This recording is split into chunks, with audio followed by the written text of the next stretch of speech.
Assalamualaikum warahmatullahi wabarakatuh.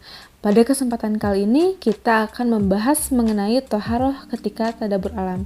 Sebelumnya perkenalkan, saya Hana Fauziah. Di sini saya mengajar pendidikan agama Islam. Sebelumnya mari kita ulas kembali apa sih makna dari toharoh itu. Dalam Quran Surat Al-Baqarah ayat 222, Allah Subhanahu wa Ta'ala berfirman, yang artinya, sesungguhnya Allah mencintai orang-orang yang bertaubat dan bertoharoh. Nah, bisa diambil kesimpulan bahwa toharoh itu adalah mensucikan diri dari hadas dan juga membersihkan diri dari najis. Berdasarkan sifatnya, hadas terbagi menjadi dua, yaitu hadas kecil dan hadas besar. Contoh dari hadas kecil yaitu kentut, buang air kecil, atau buang air besar. Cara mensucikannya cukup dengan berwudu atau dengan tayamum. Sedangkan najis berdasarkan tingkatannya terbagi menjadi tiga. Yang pertama, ringan atau mukhafafah. Contohnya adalah air kencing anak yang usianya kurang dari 2 tahun atau ketika anak tersebut belum makan apapun selain ASI.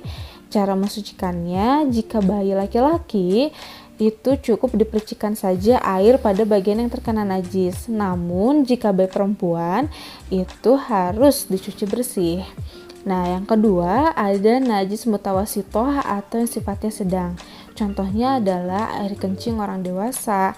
Nah, cara mensucikannya itu dengan menyiram, mencuci, mensikat menggunakan sabun hingga tidak ada lagi tuh tersisa warna, bau maupun rasa.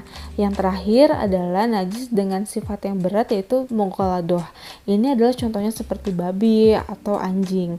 Nah, contohnya jika terkena kotoran anjing, maka disucikan dulu yaitu dihilangkan kotoran tersebut dari bagian tubuh kita, lalu menggunakan tanah dan air sebanyak 7 kali. Tapi bagaimana jika kondisi di alam itu seperti ini? Yang pertama tidak ada toilet, yang kedua jauh sekali dari sumber air, dan yang ketiga persediaan perbekalan air kita itu terbatas, sedangkan kita tidak boleh itu menahan buang hajat karena akan berpengaruh kepada kesehatan. Maka ada nih jawabannya. Nah, tidak sedikit orang yang mengabaikan mengenai bersuci ketika kondisi darurat seperti ini. Dari Abu Hurairah radhiyallahu anhu, ia berkata, Rasulullah Shallallahu alaihi wasallam bersabda, bersihkanlah diri dari kencing karena kebanyakan siksa kubur berasal dari bekas kencing tersebut.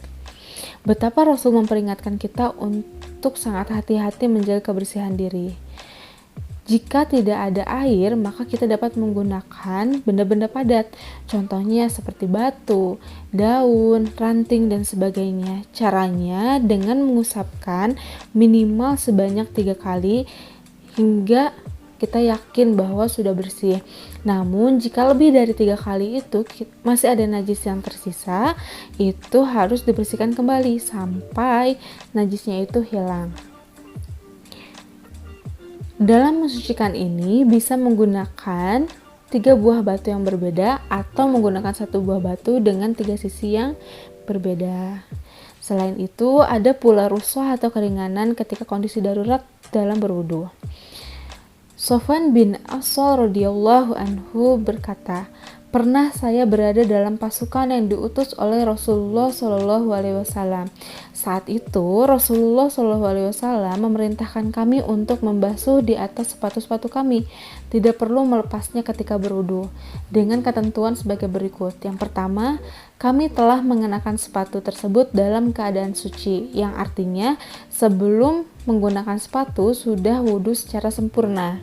Yang kedua, ketentuan ini hanya berlaku selama sehari semalam saja bagi yang mukim dan 3 hari 3 malam bagi mereka yang safar.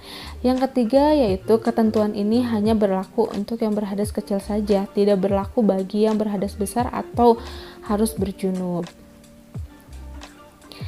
Walaupun kita sedang tadabbur alam, namun tidak boleh melalaikan sholat. Dalam kondisi apapun kita harus menunaikan sholat. Ketika kondisi di alam, ada beberapa hal yang harus kita perhatikan. Yang pertama adalah menentukan arah kiblat. Jika saat itu tidak ada kompas tidak ada handphone, aplikasi yang dapat menunjukkan arah kiblat, maka kita dapat melihat posisi matahari. Lihatlah posisi matahari terbenam, yaitu ke barat. Jadi saat itu kita bisa menentukan arah kiblat kemana. Yang kedua, kita harus menentukan posisi yang aman dan suci. Aman dari hewan buas, di atas tanah yang tidak bergerak, dan jauh dari hal-hal yang dapat membahayakan, serta suci, dipastikan tidak ada najis-najis yang tersisa di atas tanah yang akan kita pakai untuk sholat. Yang ketiga, perhatikan tata cara bersuci dengan berwudu jika ada air, jika tidak ada dengan tayamum. Yang keempat, pastikan pakaian kita suci dari najis. Namun jika di pakaian kita ada kotor lumpur, selama kita yakin itu tidak terkena kotoran hewan, maka insya Allah itu akan sah dipakai sholat. Yang terakhir, boleh menjamak sholat jika kondisi darurat dan medan yang kita tempuh itu tidak memungkinkan untuk kita dapat sholat tepat waktu. Selamat menjadi seorang muslim yang taat dan kuat. Terima kasih. Wassalamualaikum warahmatullahi wabarakatuh.